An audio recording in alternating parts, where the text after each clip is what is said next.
This strange story happened back in 2003. That was when 3 New York fire crews at once had to abandon their station and evacuate as quickly as possible. But it didn't happen because of a gas leak, an earthquake, or even a fire. It was all because of rats. People lost the war to the rodents. Witnesses recall how hundreds of rats, some as big as small cats, settled in the walls, ceilings, and air vents of the building. Of course, it didn't happen overnight, and of course the firefighters tried to fight the rats for a very long time, almost a whole year. But it was all in vain. In the last few months before the evacuation, they even brought in a private pest control company, and still the number of rats didn't go down. In a single night, more than a dozen could get caught in the traps, but even after removing huge numbers of them, the firehouse stayed infested. People had to be moved out so a full cleanup could be done, and only then did the rats finally leave. Interestingly, they never managed to pin down exactly where the infestation came from. Firehouse staff suggested the pests might have gotten in from subway stations E and F underneath the building, or from the construction site on Queens Boulevard, about 6 blocks away. But the real point isn't the source, it's how well this story illustrates the bigger picture. In New York, rats are everywhere, and it seems there's just no way to get rid of them. City under siege.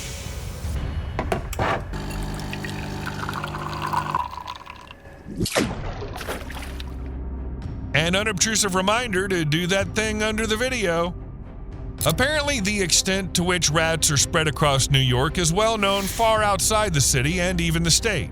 What's more, some people even call them a cultural symbol of the city, and this symbol is everywhere. Back in 2014, Animal Planet named New York the worst rat city in the world, and that was no exaggeration. Studies show that compared to other U.S. cities, New York is especially appealing to rats, and really it just works for them. The rat was like this big. Scientists drew their conclusions based on population structure, sanitation, climate, housing standards. In short, a whole mix of factors, all of which make New York a kind of rat paradise. First of all, there's always enough food here. Since rats only need 1 ounce of food and water per day, they can find it in human homes or somewhere nearby like in trash cans, and there's shelter there too.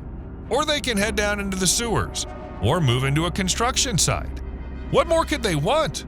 Sure, they have to deal with people, but that's really the people's problem. Because rats are everywhere. They live in the walls between apartments. They chew through car wiring, sometimes causing fires. At night, locals often catch themselves stepping off the sidewalk to let rats pass, and not out of respect for a cultural symbol. New York rats are big and mean as hell. They clearly act like they own the place when darting through the subway or strolling around Central Park, and honestly, who's going to argue with them? Rats are smart and quick to adapt. They learn fast how to dodge traps, baits, and any other tricks to catch them. Every year, the problem just gets worse. For a long time, the exact number of rats in New York was unknown. Mostly, people relied on an urban legend claiming there were 5 times as many rats as people, because how could you even count them? Still, in 2014, a statistician named Jonathan Auerbach estimated that about 2 million rats lived in the Big Apple. He came up with that number using 311 rat sighting reports from 2010 and 2011, and the figure seemed pretty realistic. But a 2023 study showed that there are now around 3 million rats in New York, which is nearly a third of the city's population. In other words, over 10 years, their numbers grew by 50%. But of course, it's not just about the numbers and the chewed-up wiring. It's known that New York rats carry pathogens that can cause diarrhea, vomiting, and fever in people.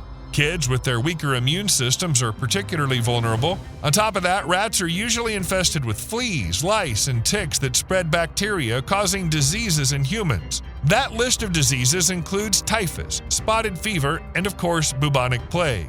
Yes, we've come a long way from the Middle Ages. We've got antibiotics now. But let's be honest, catching the plague would still be unpleasant. But even without considering the plague, rats can spread leptospirosis. In 2023, the number of cases in New York hit a record 24. Plus, rodents contaminate food, destroy infrastructure, and generally don't make this city a nicer place to live. Who wants to see rats around? And all these problems happen even without counting the financial damage, which, according to the report, is estimated at $27 billion a year. And it's not just New York. the rat problem actually exists in many big cities.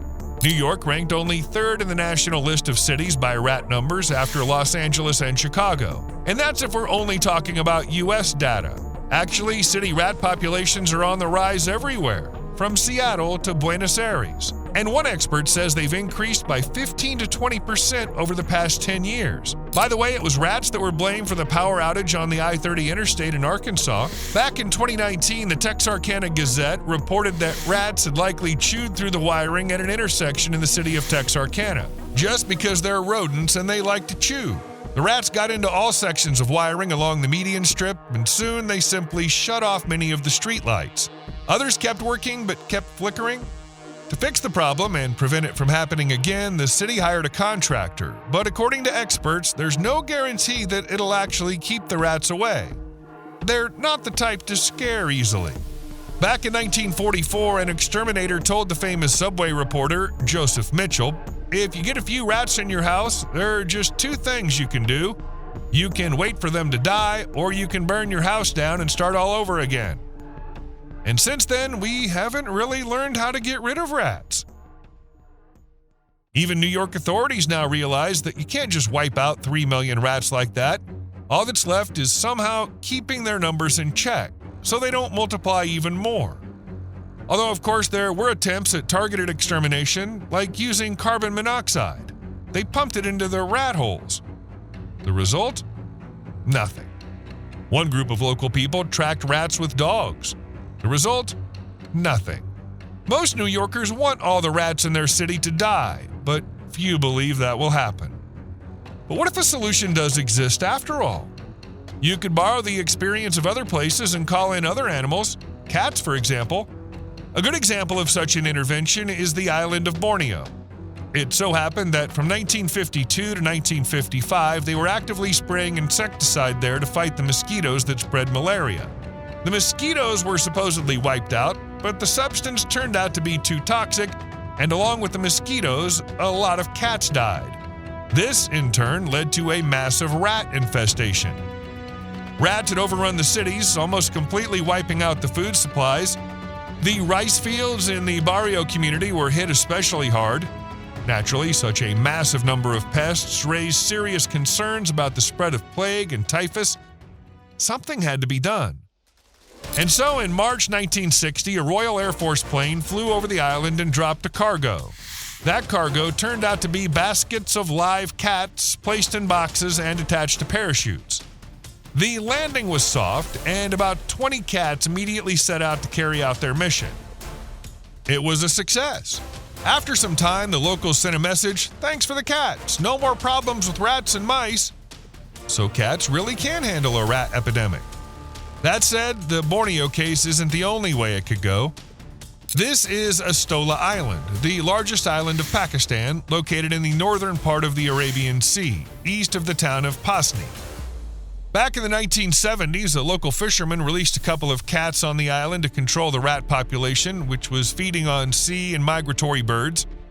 But it wasn't just because the rats attacked the nests, they also damaged fishing nets and other equipment belonging to people. However, instead of protecting the nests and fishing gear, the cats chose a different path. They quickly realized that the island was teeming with other creatures besides rats. It's actually known for its rich biodiversity, having been isolated for so long. Lots of seabirds live here. The beaches have long been nesting grounds for green turtles and hawksbill turtles, and the Astola saw-scaled viper, a subspecies of Russell's viper, is endemic to this small island. On top of that, yellow-billed terns breed on Astola, small seabirds you can find in Latin America. And into this buffet of birds and eggs, they first released rats and then stray cats. Of course, the cats, ruthless hunters of the night, didn't just stick to rats and soon became the main predators on the island. Some species survived. Others, like the sooty gull, left their colonies on the island. You see what I mean? Things aren't so simple with cats, especially when there are too many of them. And to get a sense of how it could go, you just need to look at Australia. There, cats aren't seen as mere pets, but as predators. Top predators, to be exact. For many years now, the country has been at war with feral cats, because otherwise they could do huge damage to the continent's biodiversity. Cats are considered one of the main reasons why Australia is the world capital of mammal extinction. It's the usual story. Cats never lived in Australia until European settlers brought them here in the 18th century. Cats quickly adapted, spread across the country, and formed wild populations with no connection to humans. Now you can find cats almost everywhere, from the highest peaks to remote deserts, beaches, and farmland. The number of feral cats is estimated to be between 2.1 and 6.3 million, and every day they kill an average of 5 million local animals. Another study carried out in the 2010s calculated that each feral cat kills 740 wild animals a year. They usually hunt small creatures, including mammals, birds, reptiles, amphibians, and insects. The biggest animal a wild cat dragged away in Tasmania was an 11-pound panda melon, a small kangaroo. Witnesses have also seen cats carrying off tiger snakes. All of this has already caused 27 Australian species to go extinct. But as usual, invasive species cause damage not just to biodiversity. Cats are also carriers of a parasite that causes toxoplasmosis. It's dangerous for sheep in early pregnancy and costs agriculture and healthcare over 6 billion Australian dollars every year. According to CSIRO, cats are the most damaging invasive pest by cost and the fourth biggest threat to the environment overall. Feral cats are also really hard to control, which makes the problem worse. Cats adapt to everything, even harsh desert conditions. There they dig burrows and hunt for food, preying on small desert marsupials. By the way, it's feral cats that get in the way of efforts to reintroduce endangered species. They just kill the released animals faster than they can settle in and reproduce. So what does that leave us with? The cat isn't a fluffy human companion ready to rid America of rats, but a fierce gluttonous predator. And it could very well trigger an ecological disaster. Moreover, a recent study showed that city rats in New York don't really need to be that afraid of cats. For the study, researchers used a recycling plant in Brooklyn where both rats and cats lived. So to speak, observation in the wild. In less than 3 months, researchers recorded 306 videos of cats chasing rats, but only 2 of them dared to attack a rodent. That is, only 2 rats were actually killed. And this despite the fact that the rats regularly ran out into open spaces. But the cats didn't show much interest in them. And if they did try to hunt them, it was more like play. The rat would stop during the chase, and the cat would stop too. And here's the question. What the heck? Cats, after all, are meant to eat rats. Were we being fooled all along? Well, in fact, cat hunting behavior toward rats has been studied repeatedly.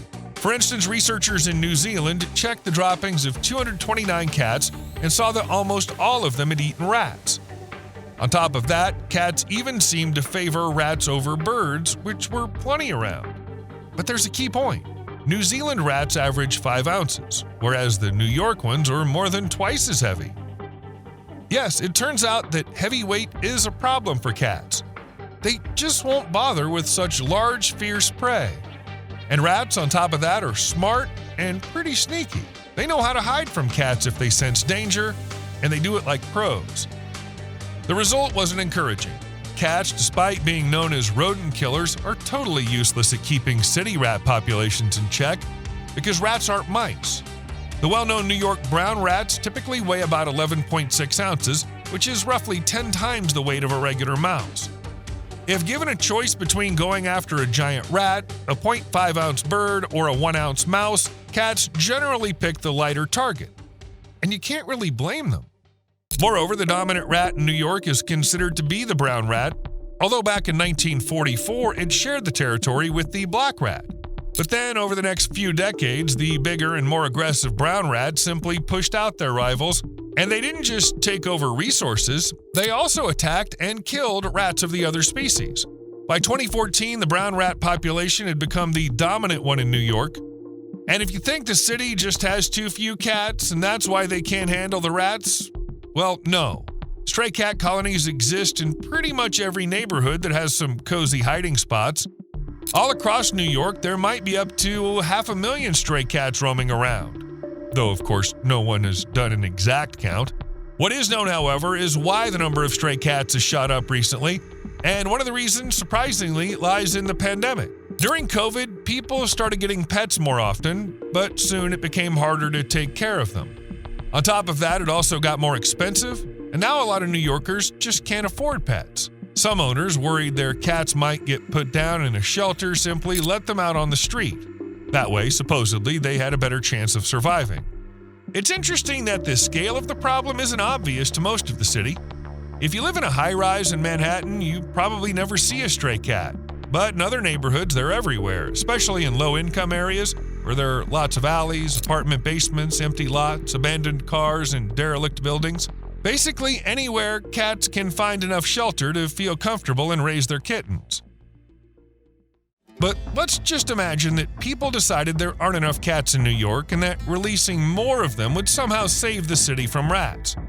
Without doing any research, in the spirit of classic ecological disasters, people release even more cats onto the streets. What could this lead to? Well, first of all, having more cats will cause safety problems. At the very least, cats will run onto roads more often, creating accident risks. And we shouldn't forget about diseases. Stray cats could spread rabies, toxoplasmosis, and other zoonotic infections, including COVID-19. But what about the rats? At first, it might seem like there are actually fewer rats, but the reason won't have anything to do with the cat's hunting skills. The rodents will just hide for a while, because cats don't really go after rats. It's been scientifically proven that they tend to ignore them. So why change the strategy? Meanwhile, competition between cats for food will increase, leading to animal suffering and deaths. In the end, to survive, cats will start leaving the city, looking for food in the suburbs or even in completely wild areas. On top of that, researchers are sure that cats prefer smaller defenseless prey like birds and other small local animals. This always poses a threat to urban ecosystems. Many of the species that cats add to their menu could end up being vulnerable, just like what happened in Australia. And if there are too many cats, it could lead to extinction. But what about predators? Could they hold the spread back? Well, in Australia, there were predators after all. Cats are hunted by dingoes, and for example, foxes. But that doesn't really help control the cat population, and most likely it'll be the same in the US. Eventually, the impact of the cats will fade away, they'll spread out, many will leave the city, and the rats will come back out to the open, living their best rat lives. People might not even notice any difference between before and after. But the decline in local wildlife, like birds, will affect the area. This could, for example, increase the number of insects and ticks, the ones the birds used to keep in check. And in the end, everyone loses from this cat invasion, from the cats themselves to the taxpayers. The only situation where cats could actually work is if you bring them in after you've completely gotten rid of the rats. Then the predators will do exactly what they were released for, because the rats aren't swarming in millions. With just one or two of them and smaller than today's New York rats, cats could actually manage. But the process can work a bit differently. In Washington, D.C., there's a program called Blue Collar Cats. Under this program, people trap feral cats, neuter them, vaccinate them, and then release them back onto the streets of the capital. These cats are feral from the start. They were never anyone's pets. Their job is to get rid of rats.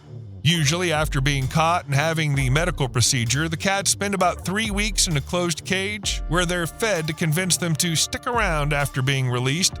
Homeowners or business owners taking part in the program agree to provide the cats with food and shelter, and in return, the cats are expected to hunt rodents. And no, this doesn't contradict what I said before. I'll quote what's written on the program's website. Once on the job, you may find remains of rodents lying around, but rats are smart and word spreads quickly that your business is no longer a safe place for pests. Before long, the mere presence of your blue-collar cat will be enough to keep most rodents away. In other words, cats don't even need to constantly hunt rats. It's enough for them just to be around. And it works. Of course, you can't solve the problem for a whole city like that. If you drive the rats out of one place, they'll just find another. And we're still talking about a small number of sterilized cats. This isn't a scenario where you unleash hundreds of furry commando fighters on the streets. But okay, a bunch of cats isn't a good idea. How about other animals? Mongooses, for example.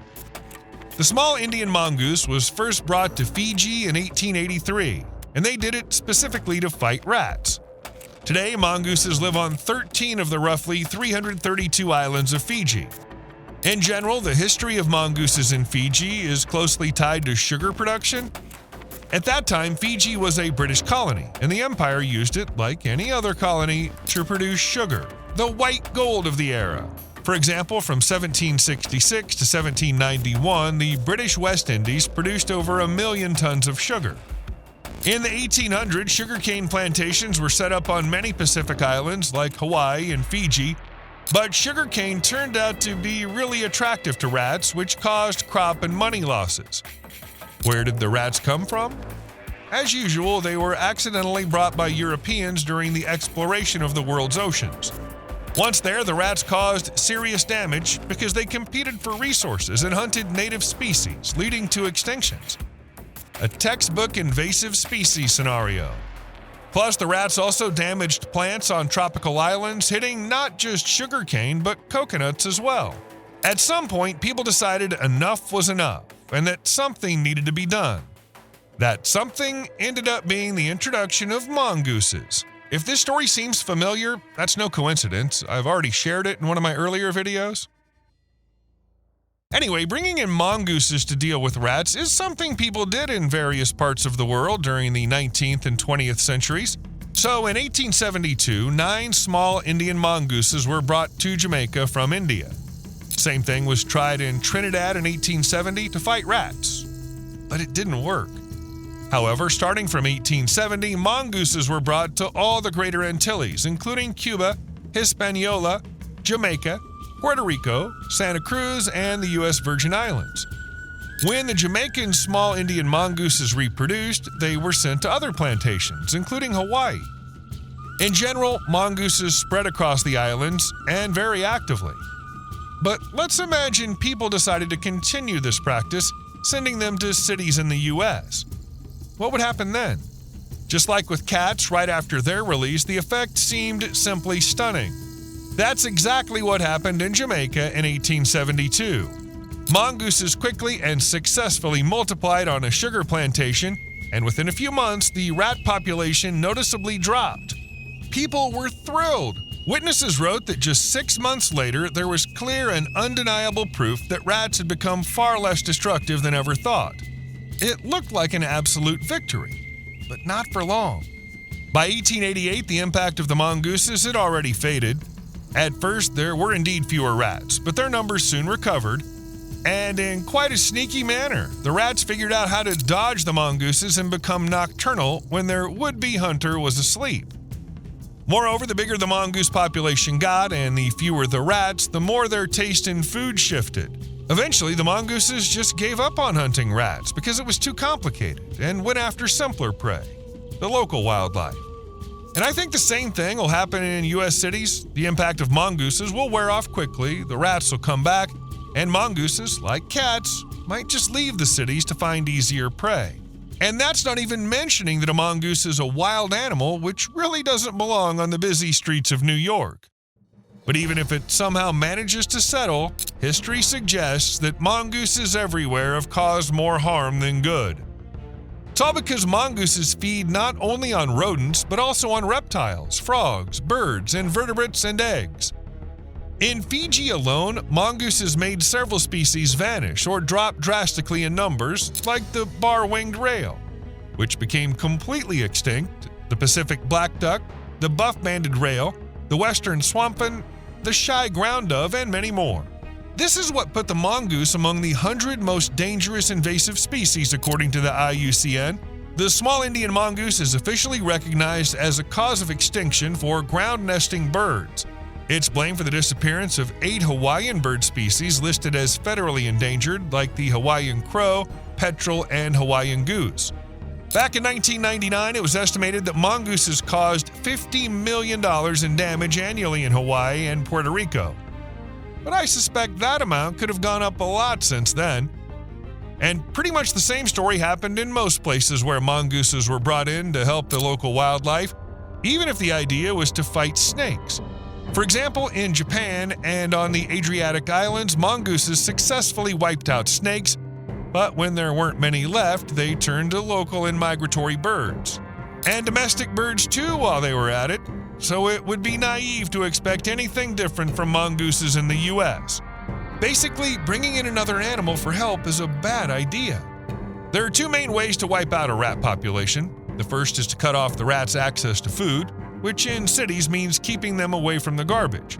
Ecologists call this a bottom-up approach because it's like cutting off the base of the food chain. But there's also a second way, the so-called top-down approach. Bring in a predator to take out the rats. But here's the catch. Dr. Parsons, a biologist at Fordham University, said that predation, whether by cats or other animals, won't reduce the rat population. That can only be achieved by cleaning up the trash. So there's only one way left. Is it possible in a city like New York? That's probably up for debate. You owe me a like. See you later.